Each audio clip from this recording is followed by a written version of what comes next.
Welcome to the Lathe Soft Jaw video series, brought to you by Haas Automation. Soft jaws offer several benefits not provided by hard jaws. They align the workpiece exactly to the spindle center every time and locate the back face precisely. They are required when holding difficult shapes and any part that must be made accurately. Today, we are joined by Andrew, one of our Haas certified technicians. In this video, we will demonstrate the proper way to cut OD gripping soft jaws and cover soft jaw fundamentals.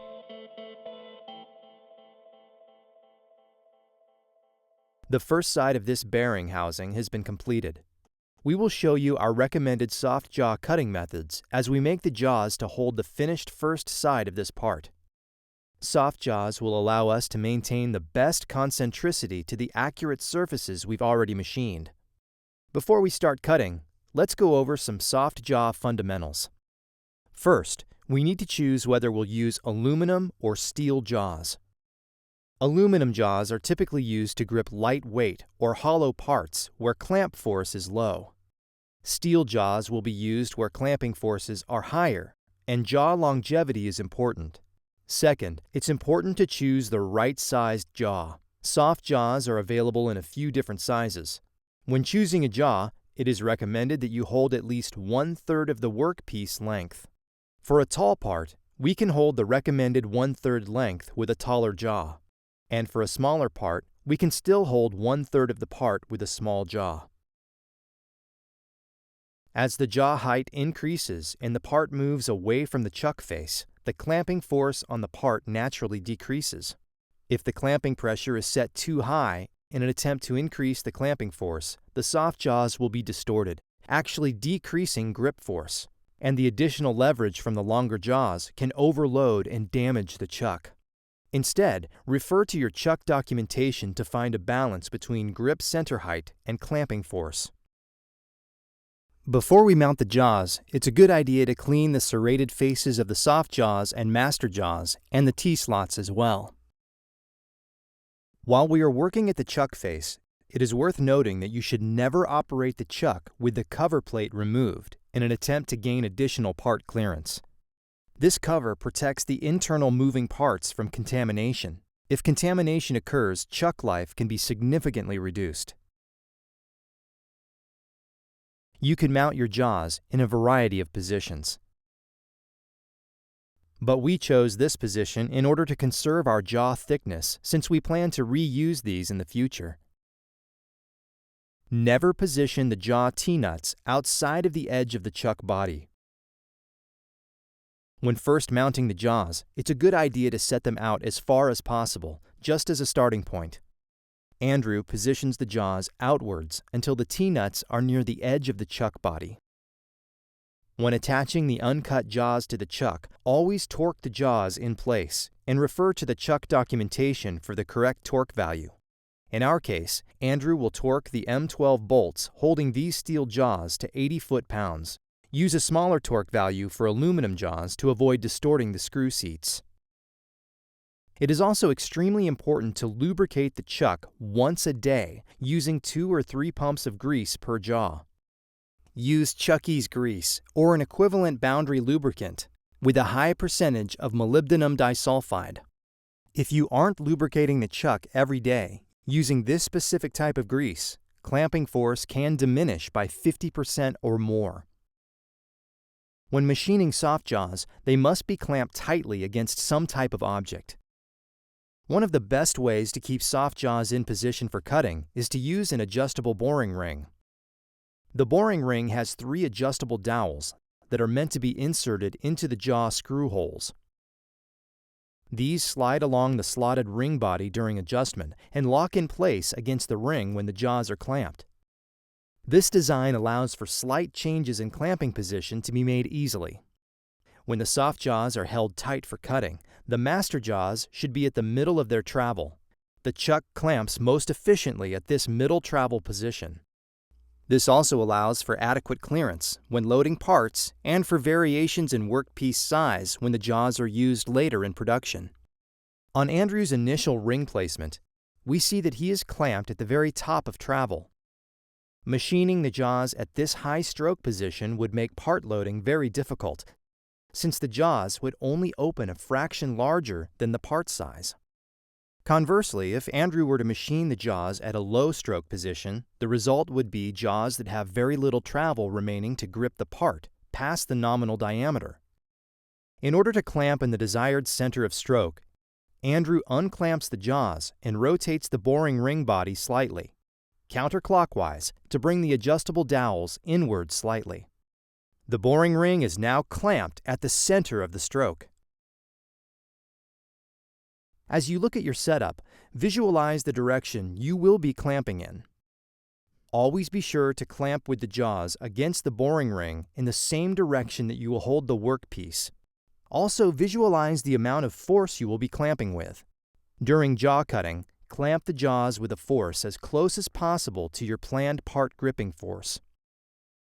As a basic rule, adjustable boring rings can be used up to 100 psi maximum pressure and 900 RPM maximum speed, but don't exceed the manufacturer's specifications. In our case, we will be clamping the part at 130 psi and the jaws at 100 psi. The difference of 30 psi between these two pressures is not enough to cause problems on this particular part. Keep in mind that there are many situations where you will need to clamp your workpiece at a pressure much higher than your boring ring will allow. We will address that scenario in another video in this series. When you are setting the part gripping pressure, remember there should be a balance between holding force and deformation. High jaw force deforms both the jaws and the workpiece. Low jaw force may allow the workpiece to spin inside the jaws during machining. It's a good idea to reference the chart posted on the side of your machine. Remember, spindle speed also affects outside diameter holding force. Centrifugal force pulls the jaws away from the workpiece and reduces gripping force as spindle speeds increase. Set your chuck pressure based on the highest RPM in your program. To demonstrate the loss of gripping force, we will use this electronic gauge, which displays how much force each jaw is exerting against the workpiece. With our chuck pressure set at 250 psi and the chuck stationary, each jaw is pushing with 19.6 kilonewtons of force, or 13,000 pounds of total force. With the chuck spinning at 3,000 RPM, you can see that the clamping force is reduced by more than half. Now that our preparations are complete, we can use the Haas intuitive programming system to set up our jaw boring operation. We start at the ID Turn tab. We'll be using Tool 1 and work offset 54. We leave Z starting point set to 0, so our boring cycle will start at the face of the jaws, where we set our G54 offset. We set inside diameter to 2.2 inches, just clear of where the insert will start cutting. Our part's nominal outside diameter is 3.950, so we set diameter to cut to 3.95 inches. Cutting our bore to 1 inch deep will give us more than 1/3 part length grip. We set the remaining values conservatively based on the insert we're using to cut these steel jaws. When boring, OD gripping soft jaws cut the inside diameter of the jaws to the nominal workpiece diameter. In our case, the blueprint shows a diameter of 3.950, and so we will bore to the size of 3.950 inches. This graphic illustrates what would happen if you did not cut the nominal part diameter. Undersized jaws will grip along 6 edges, whereas oversized jaws will grip only along the center of each jaw. Our program is set to cut at the nominal part diameter. The soft jaws are clamping inwards on the boring ring at 100 psi, which matches the direction and pressure we'll use when cutting the parts. The master jaws are at the center of their stroke. Now we're ready to cut these jaws.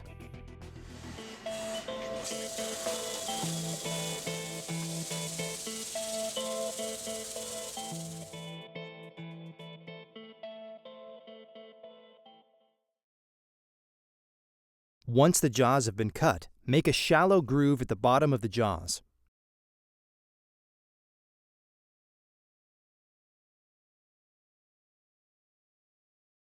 Any workpiece with sharp edges will now locate correctly against the jaw's back face. Without this groove cut, a sharp-edged part will not locate correctly on the back face. You will likely need to deburr the jaws when the machining is complete.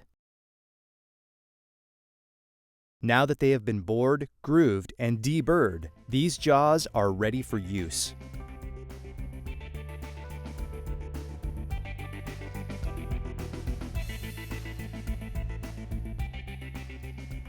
In some cases, you won't be able to use the adjustable boring ring because the part diameter is so large that the ring itself will block your cutting path. That's exactly the case with this part here. In this case, since we can't use a boring ring, consider using a plug of material to hold the jaws in position. Before profiling the jaws, we will take a small cut on the inside diameter of the jaws equal to the plug diameter. We will use the adjustable boring ring again to hold the jaws while making this initial bore. We check the plug diameter and enter it into the IPS diameter to cut field. Boring the jaws this way will hold the plug in the best possible manner. One of the important benefits of using the plug is that you can exert full desired clamping force on the jaws. You can eliminate the need to add a taper to the jaws by matching high jaw cutting pressure to high workpiece cutting pressure. With the bore for our plug complete, we clamp it at the center of the jaws, leaving adequate clearance for the cutting path. We apply the clamping force to the plug in the same direction and pressure that will be used on the workpiece, which in this case is 250 psi. Before cutting these jaws, Andrew notes that unlike our previous part, the finish on this material is very rough. Despite this variation, in our case, we will still cut the pocket to hold the raw stock at the nominal stock diameter. Realizing that in some cases, we will be holding at the 6 edges of the jaws, and other times at the 3 centers. Now, we will be making 2-step jaws for this part, and with our program set to cut both pockets to the nominal size, we are ready to cut our jaws.